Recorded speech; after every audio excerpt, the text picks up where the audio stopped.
Turkana. Let's cross over to the great county of Kisumu, where Health Cabinet Secretary Aden Duale, together with PS Medical Services in the Ministry of Health, Dr. Oluga, are currently commissioning various medical equipment at the Jaramogi Oginga Odinga Teaching and Referral Hospital. Let's listen in. Is the insurance component, or what we call the health financing component. That is where we are telling people, ingia SHA. Ingia SHA. How do you get in there? You dial *147#. You follow the instructions. You go to Huduma Center. You go to any health facility that is next to you. You go to a community health promoter. Those are 4 ways that you can use. Every village. Every 100 households, there is one community health promoter. In this region, we call them Nyamrerwa. Okay?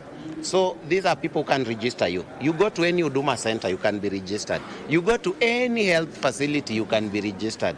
You sit at home and just use your phone and dial *147, you are registered. So the mechanisms are so many, and we are very proud that here in Kisumu County, we already have 52% of the population registered. But registration gives you advantage to access 2 things: to access the primary health care fund and to access the emergency, chronic, and critical illness fund. It gives you the permission to access what we call tax funded. But there are some other services, like those that will be offered here at Jaramogi Oginga Odinga, those that are offered in level 4, some that are inpatient, when you want to be admitted. Some procedures that are paid for, 200,000, 300,000, the things that make people go to poverty. Those ones you have to now pay for it. You pay for it through what we call the Social Health Insurance Fund. If you are employed, the employer deducts 2.75%.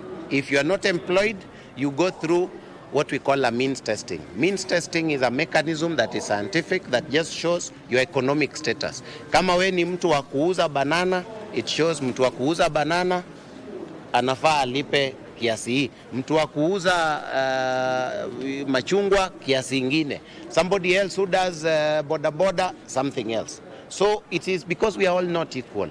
So it is very, very important that all of us understand that you have to pay for the Social Health Insurance Fund. So those makes 3 things.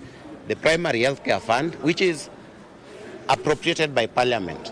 The emergency, chronic, critical illness fund, Parliament. Now we have 8 billion for emergency fund, and we have 13 billion given to all Kenyans. So if you have not registered, you are the one doing yourself a disservice, because you are supposed to access services for free, paid for by government, but you have denied yourself that opportunity. And we really want to work with the media. Please tell our people to register, because services in level 2, level 3 are all free, and level 4 in public hospitals at the outpatient, they are all free. They are already paid for by government. The president has announced this, the cabinet secretary has announced, and we are appealing to the 4th estate, to everyone, to tell wananchi this just by registration. But when you are admitted, when you want to go for surgery, please also go the next step. We are having 2 models in our Taifa Care. One is contributory, where you pay a little bit, and the tax fund, where the government meets you in the middle. So the government has already met you in the middle, 21 billion shillings. But then we also have to get a bit of contributions, because it may not be enough. Dialysis alone costs 7 billion shillings. Treatment of diabetes alone costs 48 billion shillings. If you look at all the diseases, it's around 550 billion. So we are saying, let's go halfway, come halfway. Let's all not go into poverty. So this is our Arambe model, to make sure every citizen has the insurance. So that is the first component. The second component is to make sure that all hospitals are digital. Digital helps us to make the patient record be movable from one place to another, so that if you come for a CT scan in Kisumu and tomorrow you are referred to Nairobi, we want you to save money, and we want you to save us money. So you don't have to repeat the CT scan, because we can see that record. That is also why we are here. So today we are here to distribute over 1,000 tablets for Kisumu County, for all the hospitals that are public, so that every single hospital has a tablet, has a computer. In that tablet, there is a system. That system enables the patient to register, enables the patient to be seen, enables the patient to have their record, and enables the social health authority to pay the facility through the claims.